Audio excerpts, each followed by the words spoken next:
إن الحمد لله والصلاة على رسول الله أشرف الأنبياء وعلى آله وأصحابه الأتقياء.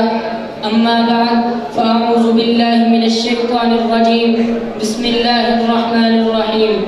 والذين تبوأوا الدار والإيمان من قبلهم يحبون من هاجر إليهم ولا يجدون في صدورهم حاجة مما أوتوا ويؤثرون على أنفسهم ولو كان بهم خصاصة ومن يوق شح نفسه فأولئك هم المفلحون. وقال رسول الله صلى الله عليه وسلم: من كان في حاجة أخيه كان الله في حاجته، أو كما قال رسول الله صلى الله عليه وسلم. یہی ہے عبادت، یہی دین و ایمان، یہی ہے عبادت، یہی دین و ایمان کہ کام آئے دنیا میں انسان کے انسان.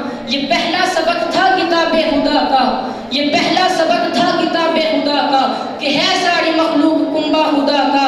وہی دوست ہے خالق دو سرا کا، خلائق سے ہے جس کو رشتہ ولا کا. قابل صد احترام منصفین اور میرے ہم مکتب ہم مشن ساتھیوں، السلام علیکم ورحمۃ اللہ. سامعین محترم، دنیا کے ماحول پر مادیت کا غلبہ تھا. خواہش نفس کی پیروی نے نیکی اور بدی کی پہچان کو بدل دیا تھا. خود غرضی نے انسان کی قدریں ختم کر دی تھی. معیار زندگی بلند کرنے کی ہوس نے لوگوں کو بدعنوانی کے جال میں پھنسا رکھا تھا. انس و محبت کے خمیر سے پیدا کیا گیا انسان درندہ حیوان صفت بن گیا تھا. لوگ ایک دوسرے کے خون سے اپنی پیاس بجھانے کے لیے بے قرار تھے. امیرزادے غریبوں، بے بسوں اور لاچاروں کے خون کے کاروبار کر رہے تھے. خود غرضی نے پوری انسانیت میں بے چینی کی کیفیت پیدا کرتی تھی. انسانیت کامیابی ڈھونڈ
کسی پر ہو سختی صعوبت ہے ان پر، کسی کو ہو غم رنج و کلفت ہے ان پر، کہیں وہ فلاقت مصیبت ہے ان پر، کہیں آئے آفت قیامت ہے ان پر، کہیں پر چلے تیر آماج یہ ہیں، کہیں پر چلے تیر آماج یہ ہیں، لٹے کوئی راہگیر تاراج یہ ہیں، وما علینا